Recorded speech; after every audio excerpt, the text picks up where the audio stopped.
마지막으로 우리 허물 때문에 찔리신 주님이라는 제목으로 하나님 말씀 함께 나누도록 하겠습니다.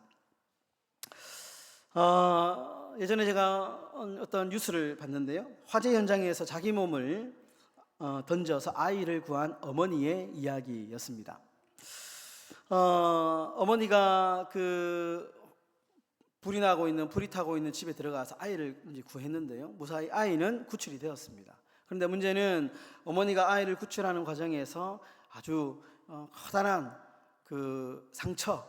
상처를 얼굴과 여러 군데에 이렇게 남기게 됩니다. 상처가 워낙 깊어서 흉터가 이제 화상으로 남게 되었는데요. 그러다 보니까 이제 평소에 이 어머니는 이제 마스크를 쓰고 이렇게 이제 다닙니다. 근데 아이가 자라면서 엄마의 그 흉측한 손과 얼굴을 부끄러워합니다. 그래서 학교에서 엄마가 이렇게 마중 나오는 것도 싫어하고, 엄마가 학교에 오는 것도 싫어하고, 엄마를 보면 모른 척하고 이렇게 지나가는 거예요. 아버지가 이제 조용히 아이를 부릅니다. 그리고 시간이 좀 지나서 이제 아이에게 그날의 이야기를 들려줍니다. 왜 엄마의 얼굴에, 손에, 몸에 이 화상의 흉터가 있는지 이야기를 들려줍니다. 그러면서 이렇게 말합니다. 엄마의 손은 너의 생명을 대신해서 타버린 사랑의 증거란다. 그러니까 너를 살리기 위해서 사실은 엄마가 그 흉측한 흉터를 남기게 되었다, 이렇게 이야기를 해줍니다. 그제서야 아이는 엄마의 흉터를 부끄러워하지 않습니다. 그래서 엄마가 학교에 오는 것도 마다하지 않고 자신이 엄마라고 적극적으로 자랑하고 그렇게 자랑스러워하면서 살게 됩니다. 여러분, 오늘 본문은 바로 그 흉터에 대한 이야기입니다. 흉터. 여러분, 오늘 본문 이사야 53장은 어제 우리가 보았던 50장과 함께 이 고난받는 종의 노래로 불리는 이 노래에 해당되는 대목입니다. 특별히 이사야 선지자가 예수님 오시기 전에 약 700년 전에 기록한 이 이사야 예언서인데요, 특별히 이 53장의 예언은 장차 오실 이 메시아가 어떠한 분인가에 대해서 묘사를 하고 있는데, 그러나 사람들이 기대하는 메시아의 모습과는 너무나도 거리가 멉니다. 영광스러운 왕의 모습으로 이 땅에 오시는 것이 아니고 도살장에 끌려가는 어린 양처럼 아주 처절하게 고난받는 종의 모습으로 이 땅에 오실 것이다 라고 그렇게 묘사를 하고 있습니다. 그래서 이 이사야 53장은 고난받는 종의 노래의 아주 핵심이라고 할 수 있습니다. 오늘 본문의 말씀으로 세 가지를 함께 좀 나누었으면 좋겠는데요. 첫 번째, 우리는 제갈 길로 가는 양입니다. 오늘 53장 6절에 이렇게 말씀하죠. 우리는 다 양 같아서 그릇 행하여 각기 제 길로 갔거늘. 성경은 우리를 양에 비유합니다. 수많은 동물도 많이 있지만 특별히 성경은 양이라고 하는 동물에 우리를 비유하죠. 여러분, 양은 그림으로 보면 되게 이쁘잖아요. 그런데 여러분 아시다시피 양은 그렇게 예쁜 동물이 아닙니다. 양은 참 미련한 동물이고요, 시력이 나빠서 바로 앞밖에 못 봅니다. 자기 눈앞에 밖에 시야가 이렇게 좁아요. 그러다가 가다가 앞만 보고 가다가 돌부리에 넘어지거나 구덩이에 빠집니다. 고집이 너무 셉니다.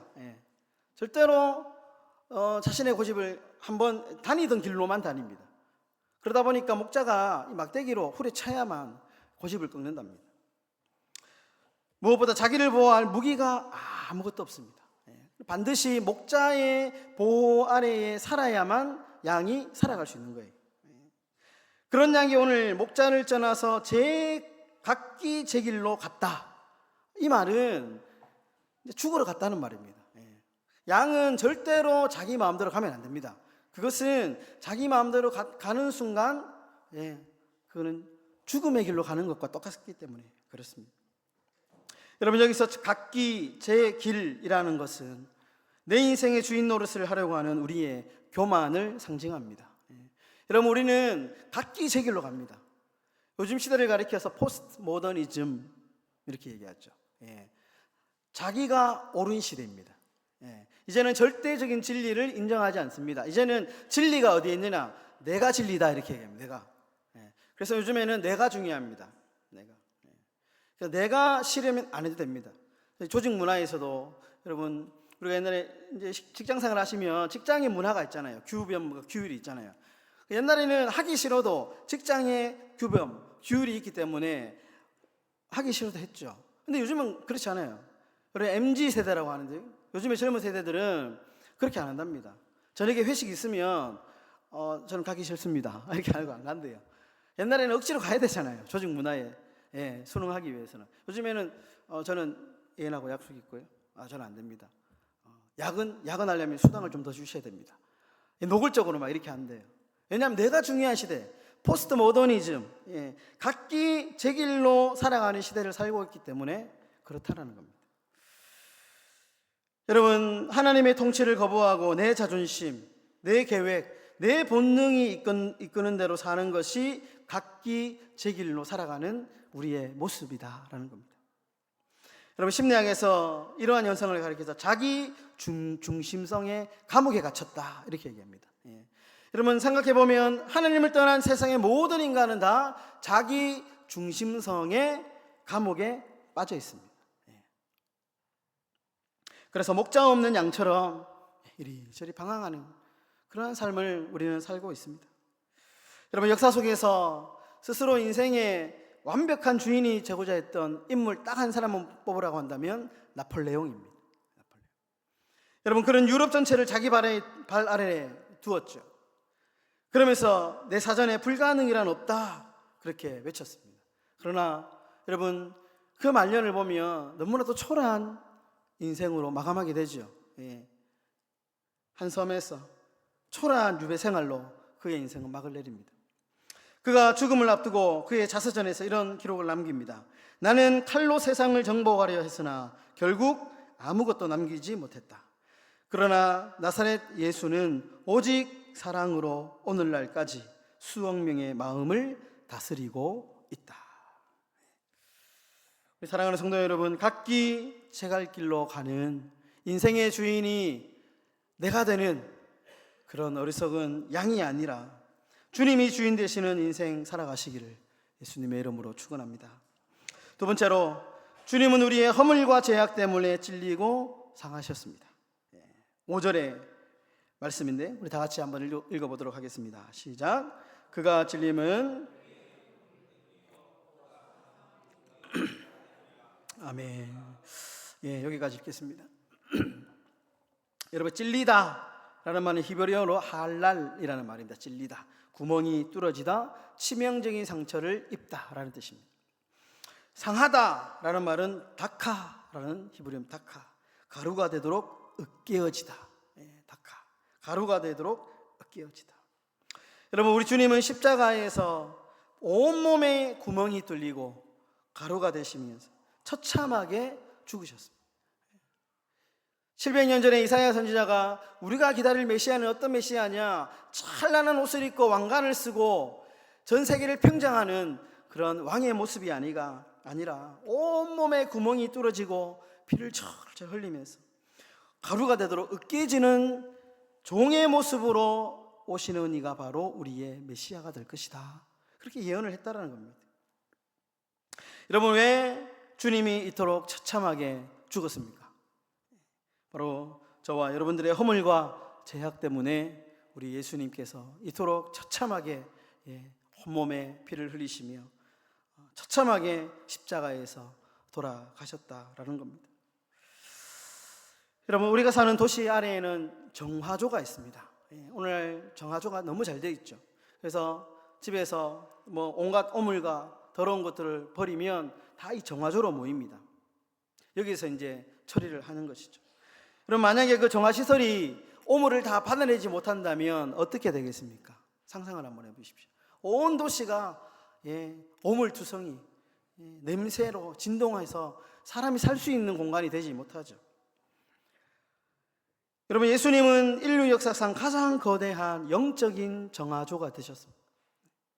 세상의 모든 추악한 허물과 독한 죄악들이 다 십자가의 정화조로 모였습니다. 그리고 주님은 그 독한 죄를 주님의 거룩한 몸으로 다 받아내셨고 깨끗하게 해결해 주셨습니다. 그럼 그 결과로 우리는 맑고 깨끗한 생명수를 날마다 마시게 되었습니다. 여러분, 우리가 깨끗한 척 살 수 있는 이유는 우리 주님이 우리의 모든 더러움을 다 뒤집어 쓰셨기 때문에 우리가 오늘도 이렇게 깨끗하게 오늘 하루의 삶을 살아갈 수 있습니다. 여러분, 이 사실을 믿으시는 저와 여러분들이 되시기를 축원합니다. 세 번째로, 예수님의 고난은 우리에게 평화와 나음을 가져다 줍니다. 5절 하반절의 말씀인데요, 우리 화면 보시면서 다 같이 읽겠습니다.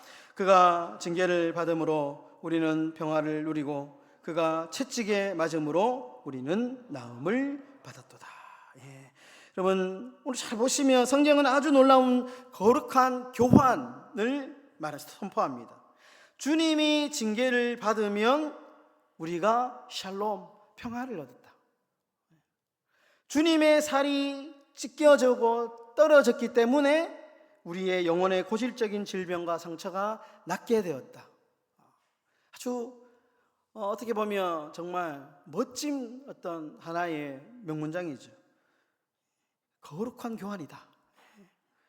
예수님께서 이렇게 하셨기 때문에, 대가를 지불하셨기 때문에 우리가 오늘 이 평화를 누리게 되었다라는 겁니다. 여러분, 우리가 지금 누리는 평화는 공짜가 아닙니다. 공짜로 얻은 평화가 아닙니다.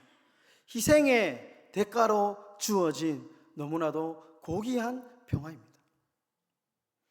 여러분, 몇 해 전에 불의의 사고로 내사 상태에 빠진 한 청년이 7명에게 장기를 나눠주고 떠난 뉴스를 본 적이 있습니다. 여러분, 기증을 받은 사람은 어땠을까요? 앞을 못 보던 사람에게 망막을 이식받아서 앞을 보게 되었고요. 다리가 좋지 못한 사람 관절을 이식받아서 다시 걷게 되었고, 심장이 다시 뛰게 되었고, 콩팥이 다시 제 기능을 하게 되었습니다. 얼마나 감사한 일입니까? 여러분, 그들에게 찾아온 이 삶의 평화는 말로 다 할 수 없는 축복입니다.